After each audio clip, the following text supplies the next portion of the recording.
Assalamualaikum warahmatullahi wabarakatuh. Perkenalkan, nama saya Abdul Hamid, SSI MSI. Sekarang ini saya sebagai staf dosen di Prodi Teknik Mesin Alat Berat, jurusan Rekayasa Mesin Industri.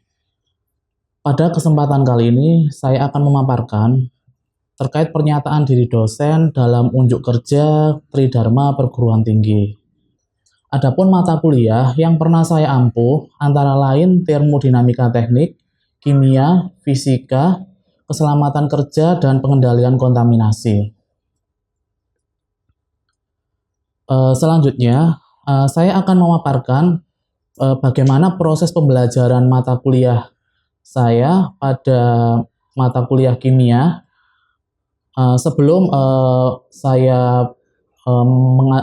saya memaparkan terkait video pengajaran saya di mata kuliah kimia, berikut akan saya jelaskan terkait rencana pembelajaran semester atau RPS pada mata kuliah kimia.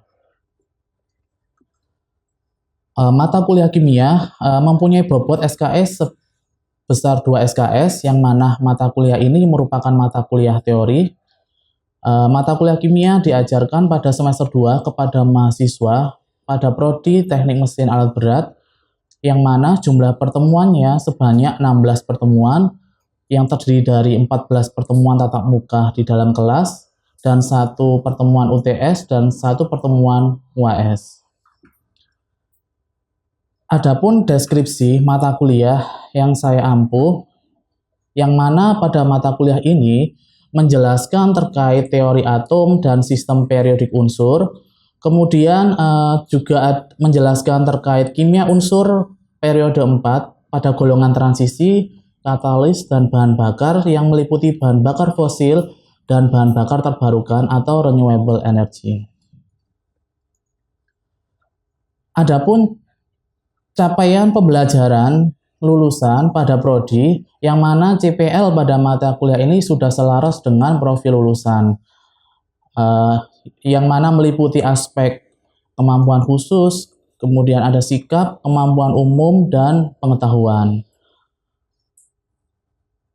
Pada CPL yang pertama menjelaskan terkait mampu menerapkan matematika, fisika, dan kimia terapan ke dalam prosedur dan praktek teknikal atau technical practice untuk menyelesaikan masalah perawatan dan perbaikan alat berat yang terdefinisi dengan jelas. Hingga sampai pada CPL yang paling bawah, yaitu CPL yang ke-6, yang mana mahasiswa diharapkan mampu bekerja sama, berkomunikasi, dan berinovatif dalam pekerjaannya. Sedangkan capaian pembelajaran untuk mata kuliah meliputi yang pertama adalah mahasiswa mampu menjelaskan teori atom dan sistem periodik unsur, sedangkan CPMK yang terakhir yaitu mahasiswa mampu menjelaskan kimia bahan bakar dan bahan bakar terbarukan atau renewable energy. Adapun materi dari minggu pertama hingga minggu ke-16 yang sudah saya susun di dalam rencana pembelajaran semester atau RPS, yang mana pada minggu pertama dan kedua, mahasiswa akan menerima materi terkait pendahuluan, pengenalan ilmu kimia, teori atom dan sistem periodik unsur. Kemudian untuk pertemuan ketiga, mahasiswa akan mendapatkan materi terkait kimia unsur periode 4 golongan transisi. Pertemuan keempat dan kelima terkait stoikiometri, yang mana membahas terkait konsep mol, persamaan reaksi kimia. Minggu ke-6, mahasiswa mendapatkan materi katalis, yang mana di dalamnya juga menjelaskan terkait catalytic converter, yang mana bisa diaplikasikan dalam dunia teknik mesin. Kemudian pertemuan ke-7 atau minggu ke-7 yaitu minyak pelumas, hingga sampai pada minggu ke-8 yaitu ujian tengah semester atau UTS. Setelah UTS, mahasiswa akan menerima materi pada minggu ke-9 dan ke-10 yaitu terkait elektrokimia, yang mana di dalamnya membahas terkait sel elektrolisis dan sel volta. Kemudian pada minggu ke-11 dan ke-12, mahasiswa mendapatkan materi terkait korosi, pada minggu ke-13 kimia organik, pada minggu ke-14 hingga ke-15 kimia bahan bakar, hingga sampai pada minggu terakhir yaitu minggu ke-16 yaitu ujian akhir semester. Untuk referensi dalam pembelajaran mata kuliah kimia, mahasiswa dapat mencari informasi maupun teori-teori yang digunakan dalam menunjang pembelajaran seperti pada referensi berikut, yang mana antara lain referensinya adalah Goldberg, yang mana judul bukunya adalah Kimia untuk Pemula dengan penerbit Erlangga, hingga sampai pada referensi Chang Raymond terkait buku dengan judul Chemistry, yang mana penerbitnya adalah MC Grow-Hill. Pada pembelajaran mata kuliah kimia, saya menerapkan metode discovery learning, yang mana meliputi yang pertama ceramah interaktif, kemudian yang kedua studi kasus, yang mana studi kasus ini saya menerapkan kepada mahasiswa untuk menganalisa, belajar, dan mencari referensi dari paper atau artikel ilmiah. Kemudian yang ketiga adalah diskusi kelompok, yang keempat tanya jawab, kemudian yang kelima adalah kuis. Pada pembelajaran ini saya laksanakan tatap muka secara offline atau luring. Selain itu, pembelajaran mata kuliah kimia juga bisa diakses oleh mahasiswa pada LMS atau Learning Management System dengan URL sebagai berikut. Kemudian aplikasi pendukung yang lain seperti Quizzes dan YouTube, serta mahasiswa bisa melakukan pembelajaran via daring melalui diskusi dengan WhatsApp.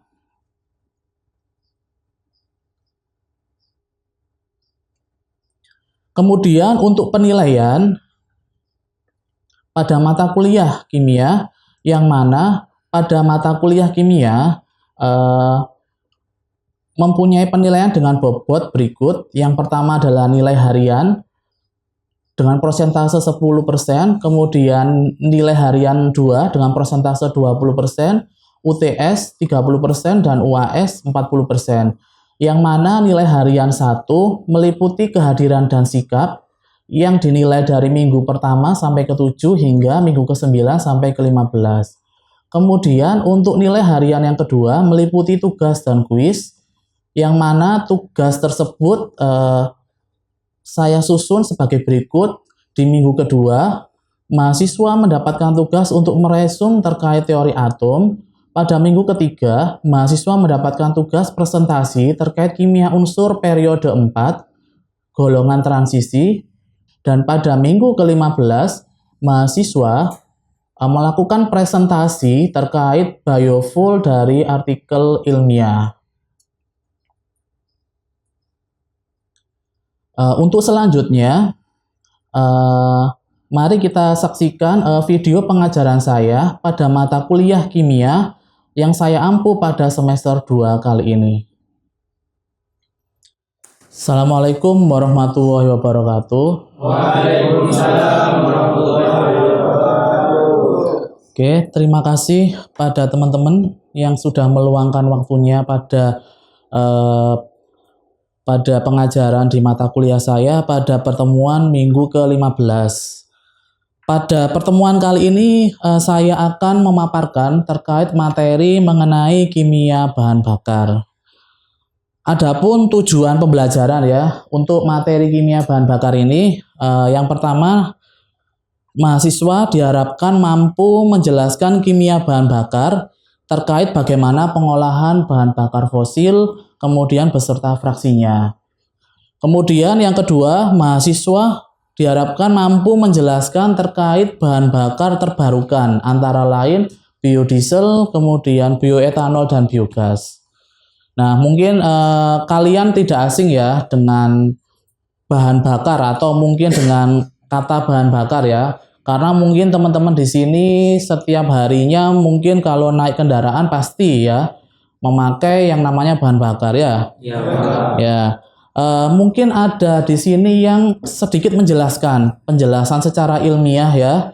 Apa sih yang kalian ketahui tentang bahan bakar? Yang bisa mungkin menjelaskan kepada saya yang kalian ketahui tentang bahan bakar? Silakan. Ya, silakan Makbul. Bahan bakar itu setahu saya hasil dari pertambangan yang biasanya berupa minyak dan biasanya setelah diproses itu baru jadi bahan bakar. Oke, terima kasih Saudara Makbul. Cukup baik ya jawabannya. Oke ya, kita bahas kali ini. Ini ya, untuk definisi dari bahan bakar atau fuel ya. Kalau dalam istilah asing adalah fuel adalah suatu bahan yang mudah terbakar.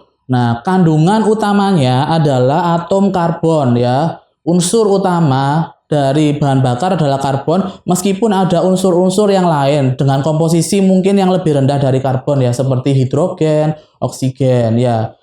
Kemudian contoh bahan bakar ya, mungkin yang sering kita jumpai salah satunya adalah kayu, arang, batu bara, bensin, solar, dan natural gas ya. Tuh.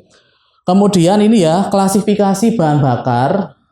Klasifikasi bahan bakar dibedakan menjadi dua ya. Kalau dari atas ada primary atau natural fuels, kemudian secondary atau artificial fuel. Artinya apa?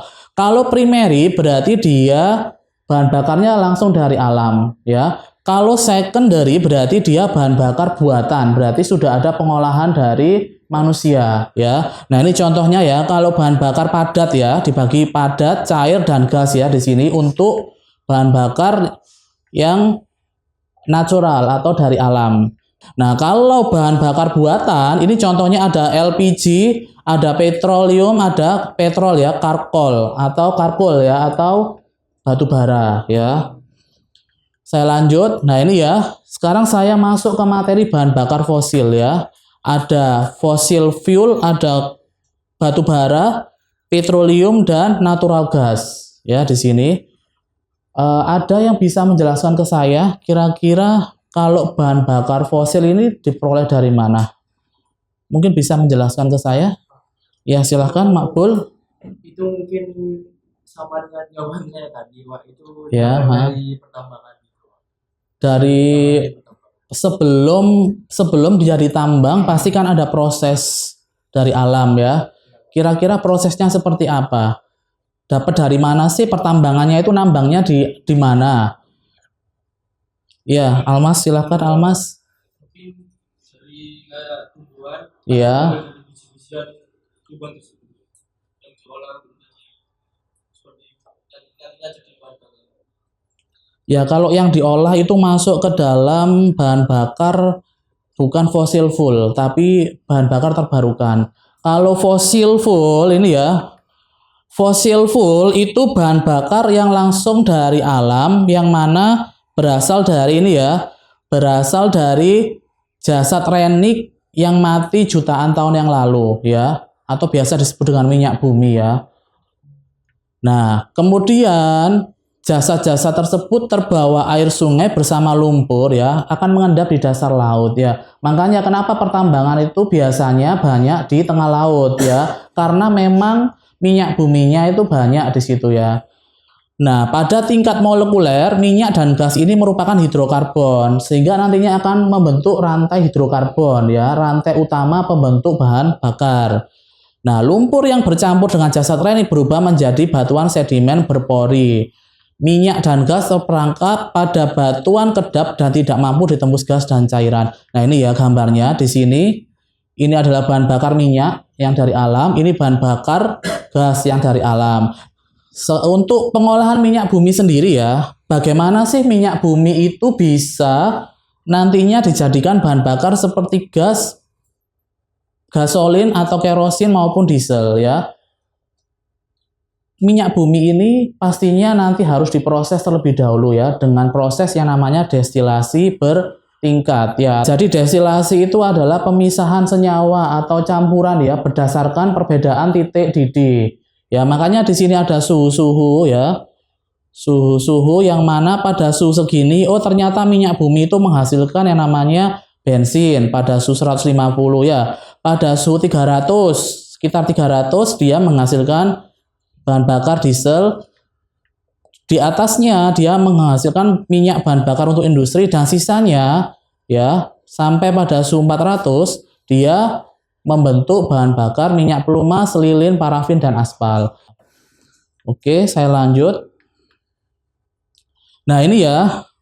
Jadi untuk jadi bahan bakar tadi diesel, bensin, sampai pada minyak tanah, itu tidak hanya sekedar dia didesilasi atau dipanaskan pada suhu tersebut ya, tetapi ada proses selanjutnya atau biasa disebut ini ya secondary processing, proses selanjutnya ya. Nah, proses selanjutnya itu senyawa-senyawa tersebut ya tadi ya, itu harus direaksikan ya melalui reaksi-reaksi ini ya, ada cracking, reforming, alkilasi, polimerisasi sampai tracking ya. Jadi ada cracking, cracking ini adalah pemecahan molekul besar menjadi molekul kecil. Jadi misal yang rantai karbonnya, misalnya ada rantai karbon 18, dia dipecah. Jadi misalnya C7 sama C11. Intinya kalau di total harus sama-sama 18 ya. Itu namanya cracking, pemecahan ya, pemecahan molekul. Kemudian ada reforming, yaitu mengubah struktur molekul fraksi yang mutunya jelek menjadi lebih baik. Ada proses ini juga. Ada proses alkilasi, penambahan atom karbon ya. Kemudian ada proses polimerisasi, penggabungan antara molekul kecil menjadi molekul besar. Nah, ini kebalikannya dengan cracking ya. Kalau polimerisasi, atomnya kecil menjadi besar. Misalnya ada C12 sama C misalnya 7. Berarti nantinya digabung menjadi, dipolimerisasi menjadi C19. Jadi atom karbonnya nantinya akan bertambah ya jika dia melalui reaksi polimerisasi. Kemudian yang paling akhir yaitu proses pemurnian ya, yaitu minyak bumi, proses pemurnian minyak bumi dengan mengeliminasi bahan pengotor yang terlihat dalam pengolahan ya. Oke, kemudian selanjutnya, nah ini ya, natural gas, gas alam ini hampir sama ya prosesnya ya dengan proses pengolahan minyak bumi tadi dari jasad relik ya atau tumbuhan atau hewan yang tertimbun berjuta-juta tahun ya. Ini hampir sama. Kemudian nah ini ya. Mungkin teman-teman di sini sudah sering ya melihat atau mungkin membaca di SPBU ya terkait bahan bakar bensin dan jenis-jenisnya ya, seperti premium, pertalite, pertamax hingga pertamax turbo ya. Jadi ini ya, bensin itu salah satu fraksi minyak bumi. Fraksi itu pecahan ya, atau senyawa yang dihasilkan dari pengolahan minyak bumi ya, yang mana terdiri dari rantai karbon, hidrokarbon isooktana ya, dan beberapa rantai lurus yang salah satunya adalah heptana. Sehingga senyawa ini itu ya merupakan rantai utama pada bahan bakar bensin, sehingga nantinya senyawa ini tuh bisa menunjukkan angka oktan pada bensin ya. Contohnya seperti ini ya. Jika angka oktan pertamax 92, maka kandungan isooktananya dia adalah 92%. Nah, N-heptannya 8 ya. Sisanya pokoknya N-heptan. Jadi kalau dikali ya nanti berarti 92/100 ya. Kalau mencari bilangan oktan ya misalnya ya. Jika isooktananya 92%, kemudian N-heptan adalah 8%, berarti bilangan oktan ya, bilangan oktannya berarti 92/100 ya, 92% ya dikali, karena angka oktan untuk isooktana adalah 100, berarti dikalikan 100 ya. Kemudian ditambah 8% kan ya, 8/100. Angka oktan untuk N-heptana adalah 0 ya.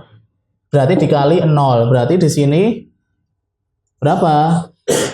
Ini kan 92 ya. 92 ditambah 0 ya, berarti 92. Nah, berarti bilangan oktan untuk di situ adalah untuk pertamax ya adalah 92 ya. Bisa dipahami ya untuk menghitung bilangan oktan ya. Jadi acuannya di sini ya. Angka oktan isooktana dan angka oktan N-heptana. Kalau N-heptana adalah 0. Ini adalah struktur kimianya ya, rantai karbon ya, untuk isooktana dan N-heptana. Oke, ini ya, saya lanjutnya. Nah, ini ya. Jadi bioetanol itu merupakan etanol yang diperoleh melalui fermentasi biomasa dengan bantuan mikroorganisme. Nah, bioetanol ini dapat dihasilkan dari konversi senyawa gula seperti tebu, pati, sorghum, jagung jagung dan lainnya. Jadi biomasa atau tumbuhan-tumbuhan yang bisa dijadikan bioetanol adalah tumbuhan yang mempunyai kandungan gula biasanya ya, atau sukrosa ya. Hingga nantinya difermentasi biasanya dengan bantuan mikroorganisme ya ini ya. Nah, mikroorganismenya ini ya, beberapa ada di sini. Kemudian didestilasi berarti dipanaskan ya, hingga nantinya dia akan menghasilkan uap. Nah, uapnya itu nanti yang ditampung ya. Nah, biasanya untuk mengetahui kandungan bioetanol dicek dengan alat. Biasanya ada alkohol meter dan sebagainya. Berapa persen sih kandungan alkoholnya dari proses pembuatan bioetanol ini ya. Tuh, kemudian ada biodiesel ya. Sebelum ke biodiesel ini ya. Perhitungan nilai oktan. Nah, bioetanol ini salah satu energi terbarukan pengganti bahan bakar bensin ya biasanya. Nah, ini kita bisa hitung juga nilai oktan dari bioetanol ya. Artinya kalau E10 berarti kandungan etanolnya, bioetanolnya adalah 10% ya. Sisanya adalah bahan bakar bensin ya, atau bahan bakar bisa tadi apa? Pertamax dan sebagainya. Intinya yang mempunyai rantai karbon sama dengan bensin ya. Nah, kalau E10 berarti dia 10%-nya bioetanol dan 90%-nya bensin. Begitu juga dengan yang kode E15. Nah, biasanya di paper-paper atau artikel ilmiah itu biasanya kalau menuliskan simbol etanol atau bioetanol pada pembuatannya itu biasanya E10 ya. Nah, di sini ada contoh ya di sini ya. Misal ada bahan bakar pertalit mempunyai nilai oktan 90 ya. Kemudian bioetanolnya nilai oktannya 116. Disuruh menghitung berapa bilangan oktan dari komposisi E10. Ya, tinggal kita kalikan aja. 10% ini berarti 10%-nya apa? Bioetanol kan ya? Sama seperti ini tadi ya, berarti 10% kali 116 ya. Bilangan oktannya dari bioetanol ya, ditambah sisanya kan 10 adalah bahan bakar 90 adalah bahan bakar bensin ya, dikalikan nilai oktannya bensin berapa ini ya, diketahui 90, berarti kita coret ini 81 ya, yang ini 11,6, berarti totalnya adalah 92,6. Nah, makanya nilai oktan dari bioetanol ini lebih tinggi dari bensin ya. Nah, kalau nilai oktannya lebih tinggi itu biasanya kualitasnya lebih bagus ya di mesin. Makanya kenapa para peneliti banyak yang mengembangkan bahan bakar terbarukan ya. Tuh, bisa dipahami ya perhitungan ini ya. Oke, saya lanjut. Nah, kalau biodiesel ini biasanya dari tanaman apa saja? Ada yang tahu? Biasanya diperoleh dari tanaman apa saja? Ya. Sawit muda. Sawit muda. Oke, ada yang lain? Itu Pak, Ya. tanaman jarak pagar. Jarak pagar, oke. Jarak pagar, ya. Nah, jadi biodiesel ini ya. Biodiesel itu merupakan bahan bakar ya yang umumnya terbuat dari minyak nabati atau hewani melalui reaksi transesterifikasi. Jadi ada reaksi kimia namanya transesterifikasi, ya. Nah, biasanya diperoleh dari mana? Minyak apa saja? Minyak-minyak yang mengandung senyawa trigliserida ya. Jadi apa saja tumbuhannya? Bisa tumbuhannya amplung, kemudian jarak pagar, kemudian ada bunga matahari, kemudian ada minyak kemiri Sunan, kelapa sawit, kemudian minyak kedelai, minyak jagung. Nah, itu rata-rata dia mempunyai kandungan senyawa trigliserida sehingga bisa diproses lebih lanjut dalam pembuatan biodiesel. Ini yang paling penting di sini, reaksi kimia pembentukan biodiesel yang mana menggunakan reaksi transesterifikasi ya. Nah, ini ya yang saya tadi jelaskan bahwa minyak yang diperoleh adalah dari minyak-minyak tumbuhan yang mempunyai kandungan trigliserida ya. Ini struktur kimianya. Kemudian untuk proses pembuatannya ditambahkan dengan metanol ya, metanol. Nah, kemudian ditambahkan dengan katalis. Katalisnya adalah katalis basa atau NaOH ya. Katalisnya harus basa, bersifat basa. pH berapa kemarin? Kalau pH basa itu range-nya dari berapa sampai berapa kurang lebih? Bisa angkat tangan? Ya, Makbul? Di atas 8 sampai 14. Ya, kurang lebih di atas 8 ya sampai 14. Nah, nantinya akan menghasilkan metil ester dan gliserol, produk samping gliserol. Nah, metil ester inilah yang merupakan kandungan utama dari biodiesel. Nah, untuk mengetahui kandungan metil ester ini, itu biasanya kita melakukan pengujian ya ke lab-lab menggunakan instrumen gas kromatografi mass spektroskopi GCMS biasanya ya, atau GC saja juga bisa. Ini reaksi kimianya ya. Jadi menggunakan katalis apa tadi? Katalis basa. Ini contohnya adalah NaOH ya, bisa KOH dan sebagainya ya.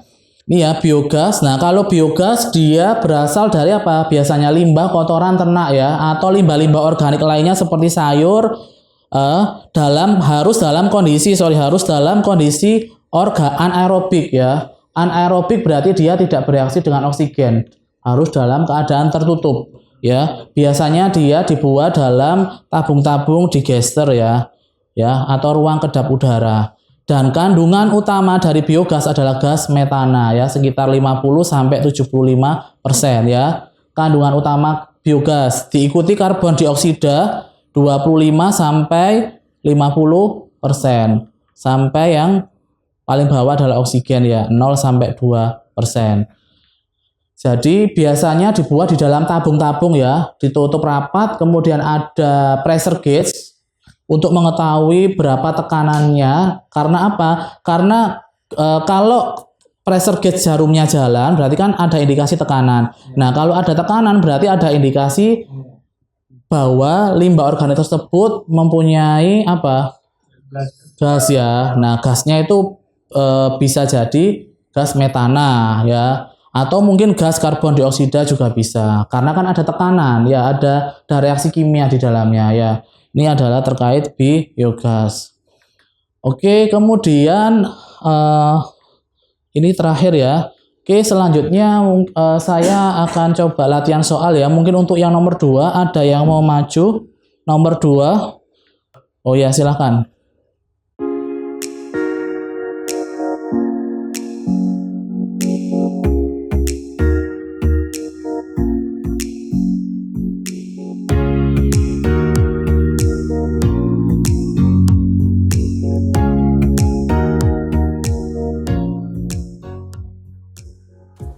Oke, jadi bilangan oktannya adalah sebesar 97,8 ya.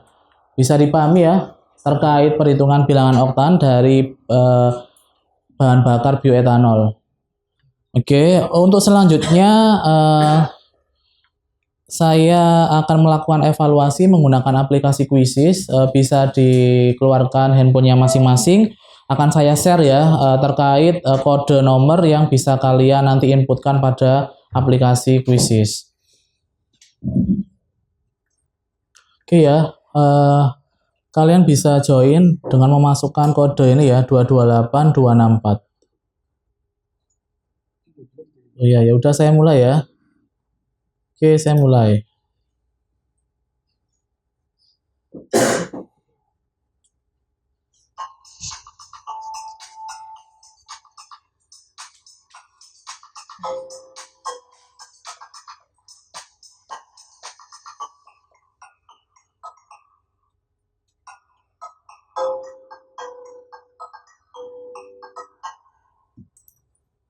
Oke, saya rasa cukup ya.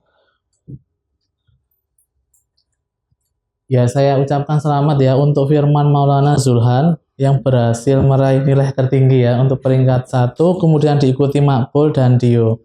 Mungkin beri apresiasi untuk Zulhan, Dio, dan Makbul. Saya rasa cukup untuk pengajaran saya pada pertemuan ke-15 ini. Jika ada salah kata, saya mohon maaf yang sebesar-besarnya. Saya akhiri. Wassalamualaikum warahmatullahi wabarakatuh. Waalaikumsalam warahmatullahi wabarakatuh.